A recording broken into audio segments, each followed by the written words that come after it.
नमस्कार, मैं सुनीता कथा मंथन में आप सबका स्वागत करती हूँ। कथा मंथन में आज सुनिए ब्योमकेश सीरीज की कहानी ब्योमकेश और वरद। ब्योमकेश बख्शी की अन्य कहानियाँ आपको हमारी प्लेलिस्ट से मिल जाएंगी। लिंक आपको आई बटन में मिल जाएगा।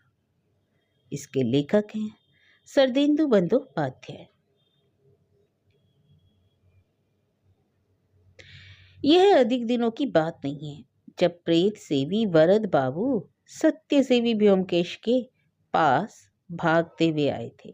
ब्योमकेश अपने स्वभाव के अनुसार बाहर बहुत कम जाते थे। इसकी बजाय वे आना सारा ताना बाना किसी मकड़ी की तरह अपने कमरे में एक कोने में बैठकर बुनते थे। लेकिन उस बार उन्होंने 300 मील की यात्रा करके सबको चौंका दिया था। ब्योमकेश के बचपन का एक दोस्त बिहार राज्य में पुलिस उपधीक्षक के पद पर कार्यरत था। कुछ समय पूर्व उसका तबादला मुंगेर में कर दिया गया और तभी से वह ब्योमकेश के पास नियमित अंतराल पर पत्र भेजता रहता था। इस हार्दिक आमंत्रण के पीछे अवश्य ही उसका कोई गुप्त उद्देश्य रहा होगा, क्योंकि मेरा मन इस बात की कल्पना को भी नहीं स्वीकार कर सकता कि कोई डीएसपी बिना किसी मकसद के अपनी पुरानी दोस्ती को फिर से जीवित करना चाहेगा। यह मध्य सितंबर की बात है। अधिकतम वर्षा के कारण बादल अपना रंग खो चुके थे। ऐसे ही एक दिन अपने पुलिस मित्र का पत्र मिलने के बाद ब्योमकेश ने थोड़ी व्यग्रता के साथ सुझाव दिया, चलो मुंगेर चलते हैं। मैं तैयार था।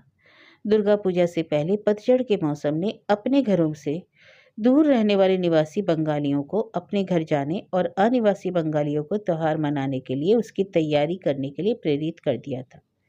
हाँ चलते हैं, मैंने प्रसन्नतापूर्वक कहा। निर्धारित समय पर मुंगेर पहुंचने के बाद हमने डीएसपी को प्रतीक्षा करते पाया। उसका नाम शशांक बाबू था। उसकी आयु भी लगभग हमारी जितनी ही थी। वैसे अभी वह 30 से अधिक आयु का नहीं था, फिर भी उसके पेशे और भागदौड़ ने उसमें अधेड़ों जैसी व्यस्तता ला दी थी। ऐसा प्रतीत होता था कि पर्याप्त युवा होने के बावजूद उसकी जिम्मेदारियों और काम के बोझ ने उसे बूढ़ा बना दिया था। वह हमें किले के अंदर स्थित अपने सरकारी निवास पर ले गया और वहीं हमारे रहने का प्रबंध भी कर दिया। मुंगेर के उस भाग को किला कहा जाता था। यह बात अलग थी कि अब उसमें किले जैसी कोई बात नहीं थी। कभी वह मीर कासिम का अभेद किला हुआ करता था। वह लगभग 1/4 मील के गोल दायरे वाले प्राचीरों और गहरी खाई से घिरा क्षेत्र था। उसके बाईं ओर गंगा नदी बहती थी और उसमें 3 विशाल दरवाजे थे। वर्तमान में उसके अंदर एक कारागार, उच्च स्तरीय राज्य सरकार के अधिकारियों और न्यायिक कर्मचारियों के सरकारी आवास तथा खेल का एक विशाल मैदान था। उसके अंदर कुछ सामान्य नागरिक भी रहते थे। कस्बा, बाजार और वास्तविक मानव बस्तियां उसके बाहर थीं। किला एक प्रकार से उच्च श्रेणी वाले राजकीय तथा सम्मानीय लोगों का निवास स्थल था। शशांक बाबू के साथ मेरा परिचय उनके घर में चाय और नाश्ते पर हुआ। उन्होंने अभिभूत होकर हमारा स्वागत किया, परंतु उसके साथ परिचर्चा के दौरान मुझे महसूस हुआ कि वह आदमी अत्यंत चालाक था। जब तक आप उसका बारीक अध्ययन नहीं करेंगे तब तक आपको पता ही नहीं चलेगा कि वह किस प्रकार बातों में उलझाकर बीच बीच में अपने मतलब की बातें कर लेता था। उसने अपने बचपन और मित्रता की स्मृतियों को ताजा करते हुए मुंगेर के कुछ दर्शनीय स्थलों की सूची हमें थमा दी और इसमें कोई संदेह नहीं था कि वह एक अत्यंत परिश्रमी एवं कार्यकुशल व्यक्ति था। और उसने बातों ही बातों में अपने काम की बात इस तरह कर डाली कि हमें कोई असंतोष व्यक्त करने अथवा नाराजगी प्रकट करने का कोई अवसर ही नहीं मिला। सच्चाई यह है कि उसके घर हमारे पहुंचने के आधा घंटे के भीतर ही उसने असली मुद्दा कब उठा दिया था उसका पता भी मुझे नहीं चल पाया। परंतु ब्योमकेश की आंखों में तैरती खुशी ने मुझे सावधान कर दिया था। उस समय शशांक बाबू कह रहे थे कि मैं आप लोगों को केवल प्राचीन खंडरों और गर्म जल के कुछ फुहारों को दिखाकर ही निराश नहीं करूंगा। यदि आपकी रुचि अलौकिक चीजों को देखने की हो तो उसे भी मैं आपको दिखा सकता हूँ। हमारे कस्बे में अभी हाल ही में एक रहस्यमय भूत आया है जिसने मुझे कुछ परेशान कर दिया है। क्या तुम पुलिस में होकर भी अपने काम के सिलसिले में भूतों से दुखी होते हो? व्योमकेश ने पूछा। अरे कदापि नहीं, शशांक बाबू मुस्कुराए। परंतु परंतु जिस तरह से चीजें सामने आ रही हैं, दरअसल बात यह है कि इसी किले में लगभग 6 महीने पहले एक सज्जन की रहस्यमय परिस्थितियों में मृत्यु हो गई थी। यद्यपि उसकी मौत का रहस्य अभी भी सुलझ नहीं पाया है, परंतु उसकी आत्मा उस मकान के इर्द गिर्द मंडराने लगी है जिसमें अपनी मौत के समय वह रहता था।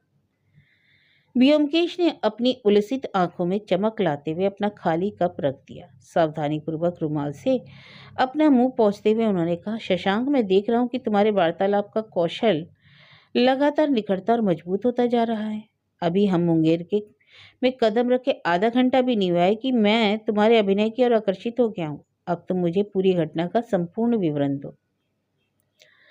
दो बुद्धिमान लोगों की बैठक चल रही थी। व्योमकेश का इशारा समझने के बाद शशांक बाबू थोड़ा व्यथित दिखाई दिए, लेकिन उनके चेहरे पर घबराहट का कोई भाव प्रकट नहीं हुआ। उन्होंने अचानक पूछा, एक कप चाय और मंगाऊं? नहीं। कुछ पान वगैरह? आपके लिए अजीत बाबू। ठीक है, मैं घटना का वृतांत सुनाता हूँ। वैसे यह कोई रूह कांपाने वाली घटना नहीं है जो लगभग 6 महीने पहले हुई। अपने मुंह में पान दबाते हुए शशांक बाबू ने अपनी कहानी शुरू की। किले के दक्षिणी दरवाजे के निकट एक खास मकान है। यद्यपि यह एक छोटा सा मकान है, परंतु उसके आसपास का स्थान खुला हुआ है। किले के अंदर सभी मकान थोड़ी दूरी पर बने हुए हैं। वे शहरों की तरह एक दूसरे से सटे हुए नहीं हैं। हर एक मकान का अपना निजी परिसर है। उस मकान का मालिक एक स्थानीय अमीर जमींदार है। वह अपना मकान किराए पर देता है। यह आदमी जो उस मकान में विगत 15 वर्षों से रहता था, उसका नाम बैकुंठ दास था। वह आदमी बूढ़ा हो चला था और जाति से सुनार था। बाजार से में उसकी सोने चांदी की दुकान थी, लेकिन वह केवल दिखाने के लिए थी। उसका असली कारोबार जवाहरातों का था। उसके बही खाते से पता चला कि जिस समय उसकी मृत्यु हुई थी, उसके पास 51 बेशकीमती जवाहरात थे। हीरे, मोती, मानिक, पन्ने, जिनकी कीमत लगभग 2.5 लाख रुपए थी। वह अपने सारे बेशकीमती जवाहरात अपनी दुकान के बजाय अपने घर में रखता था। इसके बावजूद हैरानी वाली बात यह थी कि उसके पास कोई लोहे की तिजोरी भी नहीं थी। कोई नहीं जानता था कि वह अपने जवाहरात को कहाँ छिपा कर रखता था। जब कोई ग्राहक आता तो वह उसे अपने घर ले आता था और उसे अतिथि कक्ष में बैठाकर ऊपर वाली पहली मंजिले पर अपने शयन कक्ष में जाकर जवाहरात निकाल लाता था और ग्राहक को दिखा देता था। उसकी अमीरी को देखकर आप अनुमान लगा सकते हैं कि वह कितना धनी आदमी था, लेकिन उसकी वेशभूषा देखकर उसके ऊपर कोई संदेह नहीं कर सकता था। इसकी बजाय वह अपेक्षाकृत शांत, ईश्वर भक्त बूढ़ा आदमी हमेशा अपने गले में पवित्र तुलसी की माला पहने रहता था। परंतु जब कोई आदमी किसी अच्छे काम के लिए कभी उसके पास चंदा मांगने जाता था, तो वह अपनी दीनता का ऐसा प्रदर्शन करता था कि लोगों ने चंदा मांगने के लिए उसके घर जाना ही छोड़ दिया था। इस प्रक्रिया में लोगों ने उसका नाम बदलकर हंसी मजाक में उसे श्रीमान बैकुंठ की बजाय श्रीमान कंजूस कहना शुरू कर दिया था। कस्बे की संपूर्ण बंगाली बिरादरी उसे स्वर्णकारक जी कहकर संबोधित करती थी। वह आदमी वास्तव में असाधारण रूप से कंजूस था। उसके पूरे महीने का खर्च मात्र 70 रुपये था, जिसमें से 40 रुपये वह मकान का किराया देता था। वह अपनी बेटी और मूर्ख नौकर के ऊपर खाने, कपड़े इत्यादि पर केवल 30 रुपये खर्च करता था। मैंने उसका बही खाता देखा था।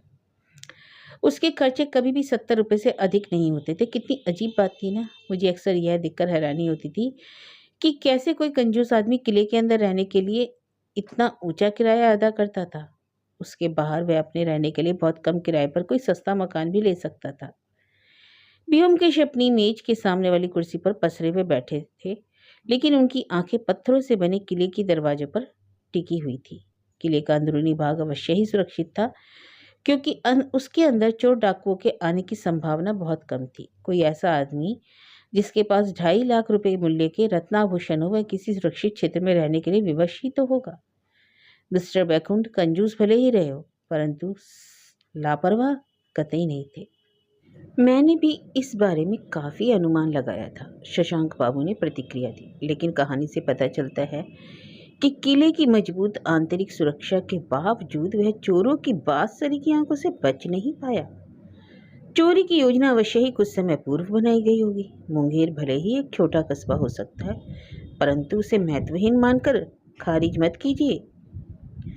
नहीं, सचमुच नहीं, मैं ऐसा क्यों करूंगा? व्योमकेश ने प्रतिवाद करते हुए कहा। यहाँ ऐसी अनेक महान विभूतियां हैं जिनकी चोरी, गोलीबारी और हत्या की प्रवीणता का मुकाबला कलकत्ता जैसा महानगर भी नहीं कर सकता। अब मैं आपको क्या बताऊं, यहाँ तक कि उन्हें लेकर सरकार भी काफ़ी चिंतित है। आप तो जानते हैं कि यहाँ मीर कासिम के ज़माने से ही बंदूकों के अनेक कारखाने हैं। क्यों, ऐसा ही है ना? लेकिन फ़िलहाल आप उसकी चिंता मत कीजिए। आप मुझे मुझे ना आप बैकुंठ सुनार की कहानी सुनाने दीजिए। कुछ इधर उधर की अप्रासंगिक घटनाओं और अपनी तथा पुलिस विभाग की जिम्मेदारियों का वर्णन करने के बाद शशांक बाबू ने अपनी बात पुनः शुरू की। 26 अप्रैल को रात लगभग 8 बजे बैकुंठ बाबू अपनी दुकान से घर वापस आए। वह अत्यंत सीधे और सरल व्यक्ति थे। उन्हें तत्काल किसी अनहोनी की आशंका नहीं थी। खाना खाने के बाद रात लगभग 9 बजे वह अपनी पहली मंजिल के कमरे में सोने चले गए। उनकी बेटी पूजा वाले कमरे में सोती थी। अपने पिता को खाना देने के बाद उसने अपने कमरे में जाकर अंदर से दरवाजा बंद कर लिया। मूर्ख नौकर को रात में दुकान की पहरेदारी करनी होती थी। मालिक जैसे ही दुकान से घर आते वह तत्काल दुकान पर चला जाता। कोई नहीं जानता था कि उसके बाद घर में क्या हुआ। जब बैकुंठ बाबू सुबह कमरे से बाहर नहीं निकले तो दरवाजा तोड़ा गया। पुलिस को उनका शव जमीन पर दीवार के सहारे बैठी हुई स्थिति में मिला। उनके शरीर पर चोट का कोई घाव नहीं था। हत्यारे ने उनका गला घोटकर उन्हें मार डाला था और उनके सारे जवाहरात लेकर चंपत हो गया था। इसका तात्पर्य है कि हत्यारा खुली हुई खिड़की से अंदर आया? व्योमकेश ने पूछा। ऐसा ही लगता है, शशांक बाबू ने भी उत्तर दिया। चूंकि कमरे का एकमात्र दरवाजा अंदर से बंद था, इसलिए कमरे में दाखिल होने के लिए खिड़की के अतिरिक्त और कोई रास्ता नहीं था। और मुझे संदेह है कि बैकुंठ बाबू खिड़की खोलकर सोने गए थे। वह गर्मी का मौसम था और उस रात गर्मी भी कुछ अधिक थी। खिड़की में सरिये भी नहीं लगे हुए थे, जिससे चोरों के लिए खिड़की पर सीढ़ी के जरिए पहुंचना आसान था। क्या बैकुंठ बाबू के सारे जवाहरात चुरा लिए गए थे? सब के सब 2.5 लाख रुपए के जवाहरात चोरी हो गए थे। उनके कमरे में एक भी नहीं मिला। चोरों ने लकड़ी के डिब्बे में रखे उनके निजी पैसे भी नहीं छोड़े, वे सब कुछ चुरा ले गए। क्या बैकुंठ बाबू अपने जवाहरात इसी लकड़ी के डिब्बे में रखते थे? इसके अलावा वे और कहाँ रख सकते थे? और सचमुच इस बात का कोई प्रमाण नहीं था कि उन्होंने उसे कहाँ रखा था। किसी को उनके कमरे में जाने की इजाज़त नहीं थी। यहाँ तक कि उनकी बेटी को भी जेवरात के बारे में कोई जानकारी नहीं थी। लेकिन जैसा कि मैं आपको पहले ही बता चुका हूँ, उनके कमरे में कोई तिजोरी नहीं थी। उसके बावजूद वे अपने सारे हीरे मोती अपने उसी सोने वाले कमरे में रखते थे। इस आधार पर केवल यही अनुमान लगाया जा सकता था कि वे अपने जवाहरात लकड़ी के डिब्बे में ही रखते थे। क्या कमरे में कोई अन्य डिब्बा तथा दराज नहीं थी?